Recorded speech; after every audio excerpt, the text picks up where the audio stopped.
We cannot gamble with this country. We have to protect this one. Ndio unaona nchi kama Marekani ambayo imegrow wanakuanga na finance bill mara moja peke yake for the entire period ya presidency. Lakini hapa Kenya every time finance bill. Sasa hii inafanya hata investor yote ambaye angetaka kuingia kuinvest hapa Kenya anaogopa. Anaenda kwa nchi ambaye anajua is a risk averse. Yani mtu ambaye ataki because investors ataki the risky areas ya kufanya biashara. Ndio unaona sasa nchi inabaki kama haina investors na go down, alafu mambo ni kuimport vitu. Nyinyi mnakumbuka hata wakati wa Moi ulikuwa unaona wamama wanabeba vibeti made in Kenya. Nini made in Kenya? Suti made in Kenya. Sasa ni China. Na ni kwa sababu wameweka taxes vitu.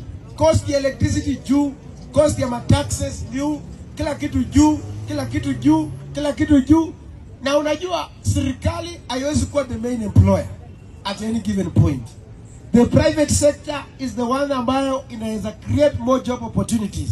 Na create hawa wanataka kujenga shima nyumba na tuko na real estate na makampuni za kujenga. Uwezi ongea mambo ya affordable na bado Smith inaendelea kwenda mbele. Unaongea mambo ya bado chuma inaenda mbele. You see it's basic. Bila sakuwa rais mzuri.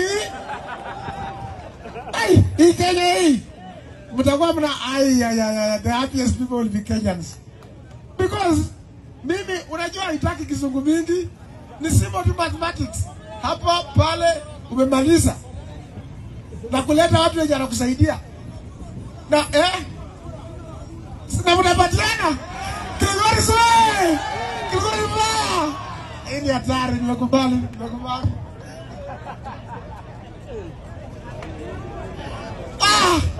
This powerful. I'm liking this now. Let me tell you my people, huyu amesema point mzuri sana. Unajua, wakati nilianza hii safari, let me give you a history. Wakati niliambia watu ya kwamba nimepata ufunuo, wakasema huyu ni mabangi na sumbua ya cheneni na yeye. Baadaye wakati nilizunguka kule Coast, wakaniambia sijui nani alinipatia pesa. Si ndio? Wakati nimetoka huko nikaenda Coast, nilikuwa ni magharibi, wakasema ni mwingine. Wakati nilienda huko Coast, wakaniambia sijui ni serikali imenipatia ama nini. Baada sasa nimeenda huko Isiolo, nimepigwa na wenyewe, wamenifinya. Nikalala korokoroni siku 3. Sasa wameshindwa. Nataka niulize watu wa mtandao, pilipili msio ila ya wajia nini? Because you see, mimi ni kijana, mimi sina familia.